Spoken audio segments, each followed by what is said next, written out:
Watch fans, welcome back. Today we're going to be looking at what is absolutely my dream watch. I feel like Rolex not only nailed it, they went above and beyond and gave me some little features and small nuances on this watch when it came to the colorway that absolutely blew me away. Now, released in 2024, but almost never seen. Here it is a few years later, and we still have not seen this watch in many places. But you know, at SwissWatchExpo, it had to come because we have to have and have to give you those pieces that are not only rare, but something that you almost won't see on anyone else's wrist. That way you truly get a chance to enjoy it. Today we're going to be looking at the Rolex Sky-Dweller. Now, you have seen so many Sky-Dwellers, I'm absolutely sure of that. However, you have not seen one that is quite like this. We have had this piece before on the Oyster, but on the Jubilee, it is more than magnificent. I think it deserves that old term, magnifique. This one is definitely one for the books.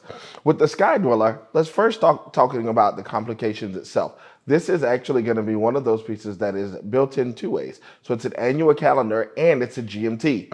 Yes, the original GMT movement is actually inside of this watch as well. So if you do like that modern GMT and you want something that's a little bit different, this is not considered to be a GMT because it is a captain's watch. However, that GMT disc is going to be slightly off-centered at the 6 o'clock position. So you will actually have it there in the very center of the watch itself, or slightly off the center. Now, that is supposed to be your home time. So you always want to set that for wherever your family is going to be or wherever you would do business the most. That's literally what that is made for. So when you're setting the watch, that's going to be the first place that you were concerned about, as you'll have full control of the movement itself. The second thing is going to be the time, which we all are used to looking at. But remember, that's your local time. Now, when we say local, people typically confuse that. Local means wherever you currently are. So let's say that maybe it's one of those fun weeks in travel where you're going to be going to 3 different destinations. Each of those different destinations should actually be on the hour and minute hand track. And again, your home time, which is where you're from, is actually going to be on the bottom. That's really good because it allows you to have the quick access, quick look to see, okay, if I know that everyone in the office is going to arrive at 9 a.m., however, where I am, there's going to be a 3-hour difference, 6-hour difference, 5-hour difference. I actually have my local time and my business time. That's one of those features that I think was done extremely well. Then we move on to the fact that this actually in the annual calendar, Rolex did something that other people just didn't take the time to think of, and the design team did a fantastic job of it. They actually marked the month.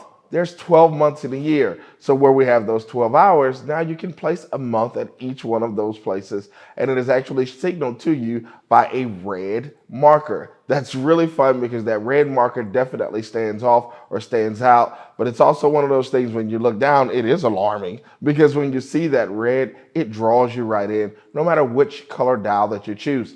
You're also still going to have your date on the watch as well, which I actually love simply because when you're giving all those functions, typically you take something away. Rolex said, not us, not today. We're still going to give you that traditional date with the Cyclops lens that you are so used to seeing. So having those different features really is something that's amazing.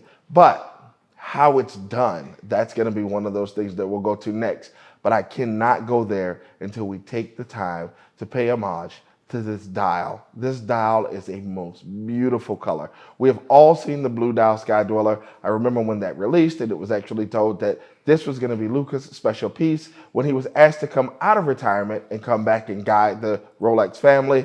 Well, I tell you, this blue-green, yes, that's the name of it. It's blue-green dial is absolutely outstanding. And when you pair it with that Everose, which Everose meaning that it will forever be rose, it is one of those things that just speaks, and to me, it's speaking in every language, just like the Rolex word itself, where it was said to be that would be the perfect word because in every language it is pronounced the same.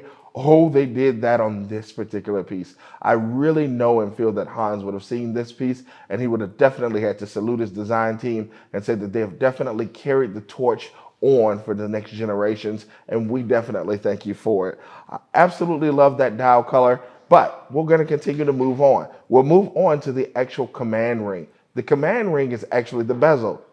Everyone loves that fluted bezel, or you don't. However, that is one of those signatures that Rolex continue to use. There used to be other companies that did use it. In fact, Omega recently released a few years ago their titanium or tungsten version of it actually. And with that tungsten version, it was done on the Globemaster. But Rolex has done it for so long consistently, and simultaneously we know and we link that with Rolex. They were also smart enough to patent that as well. So it's one of those things that it's not just that everyone went away from it. Rolex was smart enough to say, no, this will be a part of our signature.